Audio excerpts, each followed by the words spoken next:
Welcome to this video. Today I'm going to teach you how to remember all 45 presidents of the United States in less than 3 days. Guaranteed if you follow what I'm going to say. So this is how it works. When we try to memorize something, if we can make a story out of it and we can connect the story, then it's easier for us to remember something. If we connect the things together that reminds us of something that's unusual, it often is the way to learn it the best. And what I did is I spent about 8 hours, because I got this task from my coach, to memorize all 45 presidents. So I spent about 8 hours to dig up a little bit of information about each president. And note that I am not from the States and I've never learned the presidents' names, and I was seeing them for the first time, and I still managed to learn all 45 to get them almost correctly, even in spelling, in less than 3 days. So I'm going to read for you the story that I created, and then I'll go over the story and explain what each element means, and that'll give you deeper understanding of the story. And all you have to do is recite the story and remember the story, and then you will remember the 45 presidents for a lifetime. And then you can do it backwards like I can now. Okay, so I am not a memory expert. I just recently learned this technique and it works really well. So I hope you enjoy it. So here's the story. A $1 bill with George Washington was shared by two friends, John Adams and Thomas Jefferson, who both signed the dollar bill, which was then later known as the Declaration of Independence, which was then later stolen by Jesse James the outlaw. James and his 4 mad sons watched the British burn down the White House with a dollar bill inside of it. The steam that came from the fire was used for the first steamboat ride for President James, who did not like to row. He gave everyone on board high fives before the boat hit an iceberg. As the boat sank, they saw there was a John Doe quenching his thirst in the water before 6 a.m. that morning. He was swimming butt naked like Adam and Eve. A Jew was standing on shore watching the whole thing, jacked up on 7-Up, while his sons tried to pull him to the train station. On their way to the train station, they saw 8 unprotected Martinis sitting on top of a van that was halfway buried into the ground. Then William the Protector arrived at the van with a hen reaching for his hand. They were shocked to see him start harassing the hen. They called to William the Protector, "Why are you doing this?" He replied it was an accident, and as he did, he fell and ripped his coat. "Oh no, I need another John Doe to tailor my 10th coat. I know a tailor that loves to play James at the Fort Knox with folks. He could probably help you." Thankfully, a man rode by on his horse Whitey with a sack for re-sowing stuff on the horse. He was obviously a tailor as well, and he fixed the coat. So they kept on going towards the train station, but had to stop when 13 mallard ducks crossed the road. The road was so crowded with ducks, there was no way to fill any more ducks on the road. Once the ducks had crossed, they kept on going, thinking they should have frankly pierced one of the ducks to eat later. Once they arrived at the train station, they saw Jesse James, the outlaw, with a bucket of 15 bananas. And on the bucket it said Buchanan. There was a sweet 16th birthday going on at the train station. The birthday boy, Abraham Lincoln, was so spoiled and annoying that Jesse James the outlaw shot him dead. Another Jew came by to rub Johnson & Johnson oil on the body before it got cold. They started asking around and got all yeses from the grand smoker that saw everything happen when asking a series of 18 questions about the murder. He told them that it might be a good idea to also ask the man standing by the rusted fort in the birdyard and see what he says about it. James barely got a grab on Garfield the cat before he got to the body. He took the cat and locked him in a Chester drawer in the train station, all alone. And there was a note on the Chester that said, "Art Tours." They finally hopped on the train. It was freezing on the train, so they had to wear Grover gloves on the ride to Cleveland. They made one stop on the way to Cleveland. It was an electric light shop, which was very strange because they only sold B vitamin. And the two hairy sons of the shop owner tried their hardest to sell them some B vitamin. The stop was short and they continued with their Grover gloves all the way to Cleveland. The ride took 24 hours. They were greeted by the protector of Mount McKinley on arrival. William, the protector, always carried a rose to protect himself from harm. But when he gave Theodore, the chipmunk, his rose as well, he was shot instantly. When he got shot, the protector of the food supply hid in the bathtub and he got stuck there. He was a coward looking for a life raft. He knew this was the start of World War I, but thankfully they had some wood to throw on the fireplace, and he and his sons will stay there put until the war is over. They had one warrant issued during their stay because of gambling hard in poker. But they knew the war was over when a shipment of 30 Calvin Klein underwear arrived at the station. Now everyone was cool with no its in their butts, ready to ride. One woman rode with them as well, and her butt made a loud fart when she passed the Hoover Dam. They knew as they passed the dam, frankly, they could not delay any of the Second World War when they saw that the roses melted underneath their horses. Suddenly, 33 hairy s of bitches jumped out and shouted, "It's true, man, the Second World War is over." "Damn right," said David to Goliath, but he was really nice to all who were there. "Let's just ride to John Fitzgerald Kennedy Airport and fly out before someone else gets shot." They leaned on their Bee.Canes as they arrived at the airport and unmounted their horses, and a flasher in a trench coat approached them to flash his Big Johnson at them. They walked past the flasher to the first Watergate, where they saw a rich art display in the middle of the house, right past the next one. They walked through the airport to the general tickets admission lady, who was actually a reindeer named Rudolph. He asked if they were there to pick up the Ford rental. They stood there confused as James Earl Jones came to ask if they were booking a Carter Jr. flight.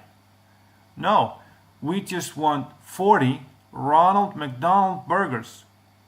Will your son regain his strength and make us a burger?" "Yes, the burger will be cooked."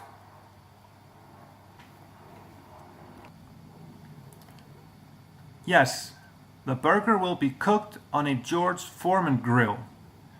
We promise you don't have to worry, although the cook has herpes and walks around wearing only his bush." They sat down next to the protector of the Jefferson Clinic, waiting for the burger. Finally, the George Foreman grill burger was brought out by the cook, who walked around naked wearing only his bush. They were traumatized and needed to seek help in the barrack of Saddam Hussein.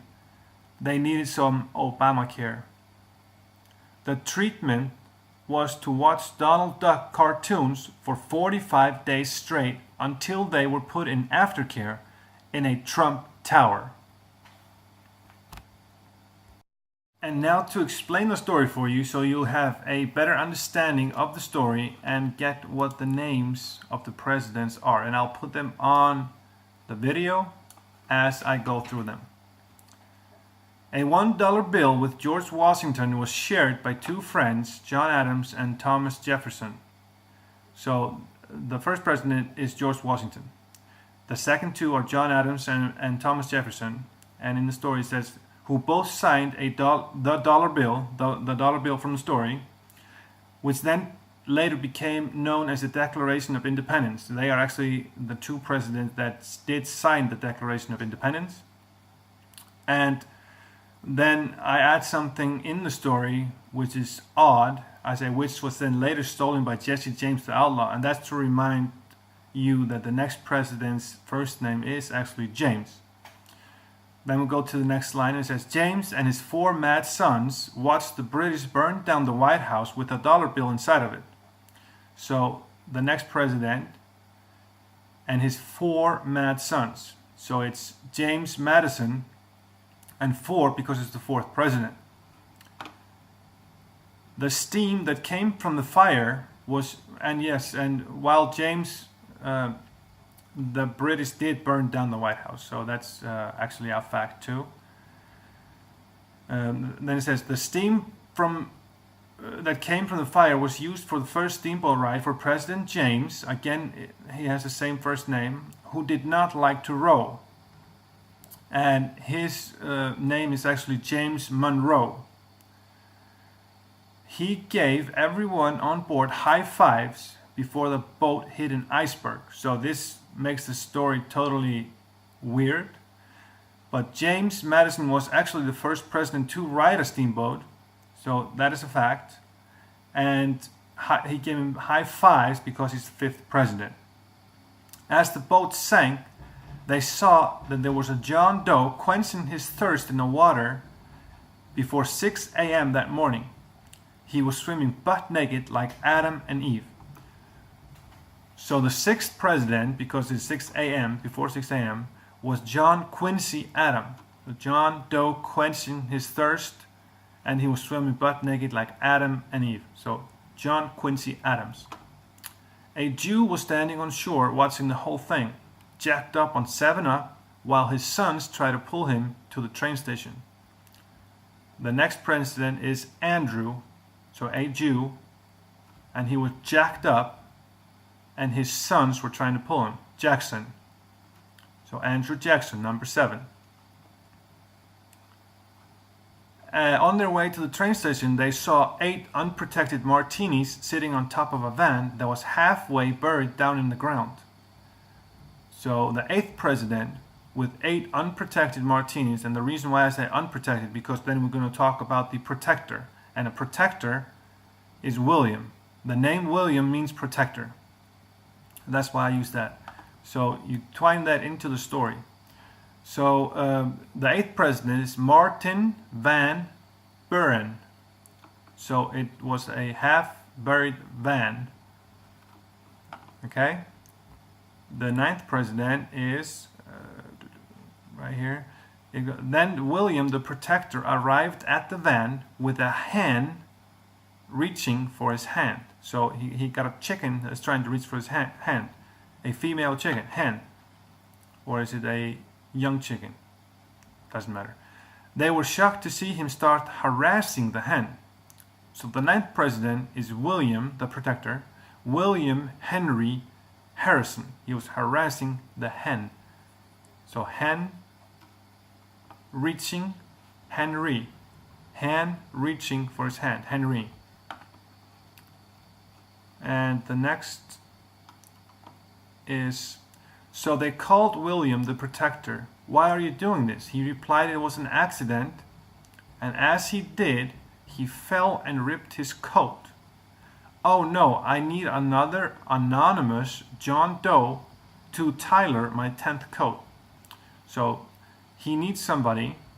A John Doe is anybody, but that's actually the next president's name. His name is John Taylor. So that's why I say anonymous John Doe to tailor, not Tyler, to Tyler, sorry, not to tailor, but tailor my 10th coat. He's the 10th president. "I know a tailor that loves to play James at the Fort Knox with folks. He could probably help you." The 11th president is James Knox Polks. Is almost spelled like folks, so P-O-L-K instead of F-O-L-K. James Knox Polk. Thankfully, a man rode by on his horse Whitey with a sack for re-sowing stuff on the horse. He was obviously a tailor as well, and he fixed the coat. So the 12th president is Zachary Taylor, and he actually had a horse named Whitey that was often in front of the White House. Yeah, he fixed the coat. They kept on going towards the train station and had to stop when 13 mallard ducks crossed the road. The road was so crowded with ducks, there was no way to fill any more ducks on the road. The 13th president is Millard Fillmore. You couldn't fill any more ducks on the road. Once the ducks had crossed, they kept on going, thinking they should have frankly pierced one of the ducks to eat later. And the 14th president, his name is Franklin Pierce. They should have frankly pierced one of the ducks. Once they arrived at the train station, they saw Jesse James the outlaw with a bucket of 15 bananas, and on the bucket it said Buchanan. So the 15th president, he has 15 bananas. His name is James Buchanan. So a bucket and banana. So that's why I put that in there. Bucket and bananas. And on the bucket it said Buchanan. There was a sweet 16th birthday going on in this train station. The birthday boy, Abraham Lincoln, was so spoiled and annoying that Jesse James the outlaw shot him dead. So that's obviously Sweet 16 is the 16th president, Abraham Lincoln, and he shot him dead. And we still use Jesse James because he's just part of the story. And then we have then the next line is, another Jew came by to rub Johnson & Johnson oil on the body before it got cold. And this is very visualized. And that will be Andrew Johnson. Another Jew came to put Johnson & Johnson lotion on him, or oil. Then we have, they started to ask around and got all yeses from the grand smoker that saw everything happen when asked a series of 18 questions about the murder. So the 18th president is Ulysses S. Grant. Ulysses is close to all yeses, and he was a grand smoker, and he was actually a grand smoker. He smoked cigars. He told them it might be a good idea to also ask the man standing by the rusted fort in the bird yard and see what he says about it. Okay? So the 19th president is Rutherford, the rusted fort, bird yard, in the bird yard, and see what he says about it. That's why I say it like that, because his last name is Hayes. Rutherford, Birchyard, Hayes. James barely got a grab on Garfield the cat before he got to the body. He took the cat and locked him in a Chester drawer in the train station all alone. There was a note on the Chester that said Art Tours. Okay, so James barely got a grab on Garfield the cat. And the 20th president is James Abram, like a grab, Garfield. James Abram Garfield. The 21st president is Chester Alan Arthur. So that's why he's locked him in a Chester drawer, all alone, Alan. And it said art tours, like tour guide for arts, but his last name is Arthur. So Chester Alan Arthur. Then they finally hopped on a train. It was freezing on the train, so they had to wear Grover gloves on the ride to Cleveland. And Grover Cleveland is the 22nd president. Grover Cleveland. So I just made up a name for the gloves, Grover gloves. They were, okay. They made one stop on the way to Cleveland. It was an electric light shop, which was strange because they only sold B vitamin. And the two hairy sons of the shop owner tried their hardest to sell them some B vitamin. So the 23rd president is B vitamin, is Benjamin, and the two hairy sons of the shop owner is Harrison. So Benjamin Harrison. The stop was short and they continued with their Grover gloves all the way to Cleveland. And that's because Grover Cleveland is the only president that did not sit consecutive 4-year terms. So they went back on the ride with their Grover gloves to Cleveland because he is actually the president again. And the ride took 24 hours. He is the 24th president the second time around. They were greeted by the protector of Mount McKinley on arrival. So the protector, obviously William McKinley. So that's his last name, McKinley. William the Protector always carried a rose to protect himself from harm. And that's true that William McKinley always wore a rose for good luck. And he gave it to a young girl right before he got shot. And in my story, it's he carried a rose to protect himself from harm. But when he gave Theodore the chipmunk his rose as well, he was shot instantly. And he was shot after giving his rose away in real life. And the next president after him is Theodore Roosevelt. So he gave him his rose as well. When he got shot, the protector of the food supply hid in the bathtub and got stuck there. He was a coward looking for a life raft. So the protector of the food supply, because he was the fattest president, that was like a interesting fact that I found out about him. So his name is William Howard Taft, and he actually got stuck in the bathtub one time in the White House, and that's why I use that story, because it's a fact. I don't know how true the fact is, but nevertheless it's on the internet. And he was a coward looking for a life raft. Hence his name, Howard Taft. He knew this was the start of World War I. Okay, so now we are just getting approximately where we are in the history. But thankfully, they had some wood to throw in the fireplace, and he and his sons will stay there put until the war is over. So the 28th president is Woodrow Wilson. They had some wood to throw on the fireplace, and he and his sons Wilson. Okay, they had one warrant issued during their stay because of gambling hard in poker. The 29th president is Warren Gamaliel, I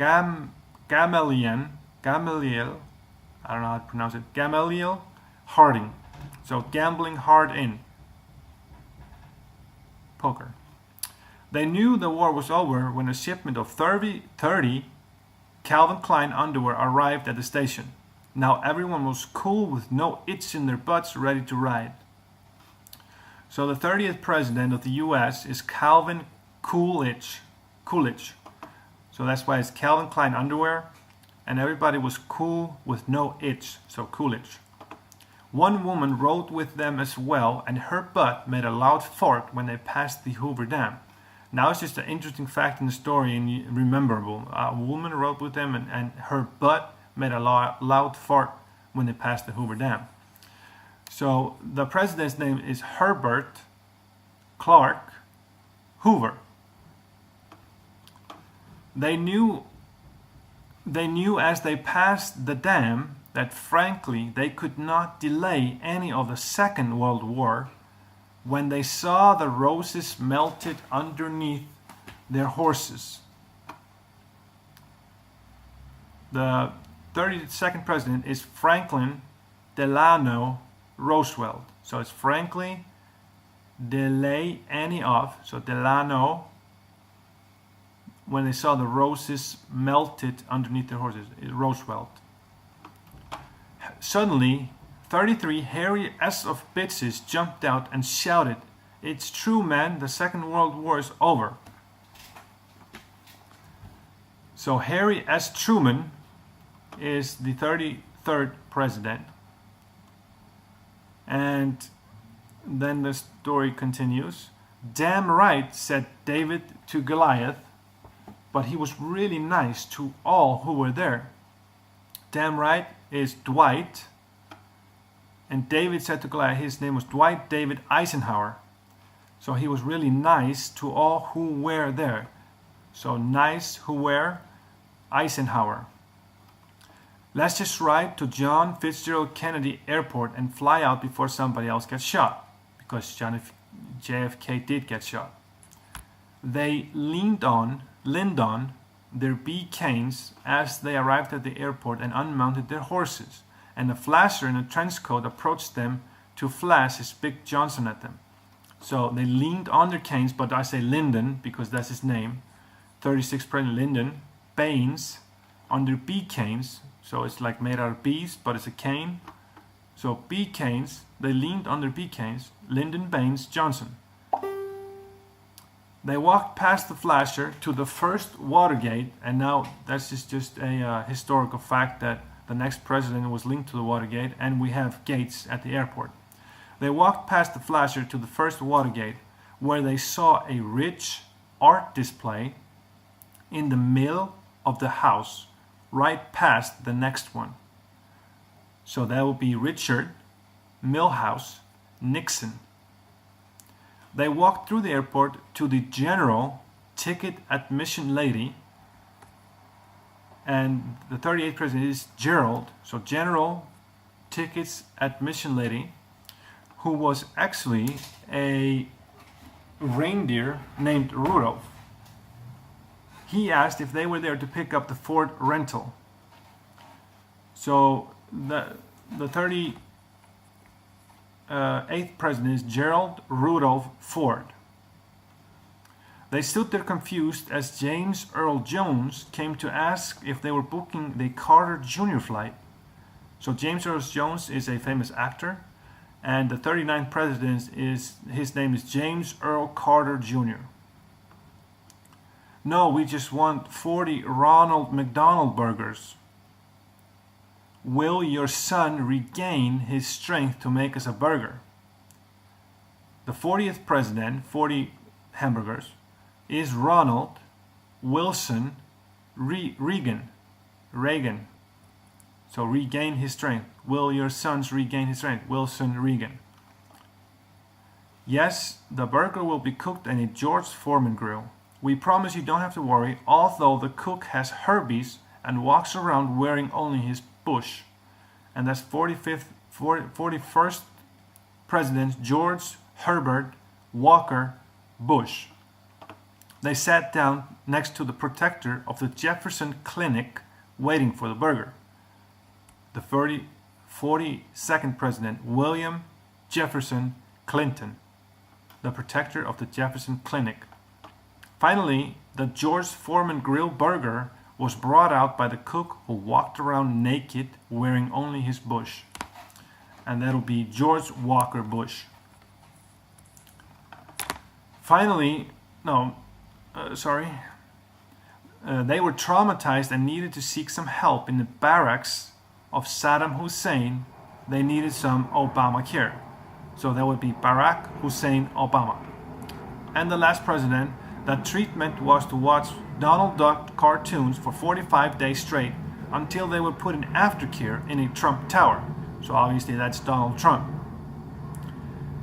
If you recite this story, and it has strange facts in it, and I guarantee you if you read the story over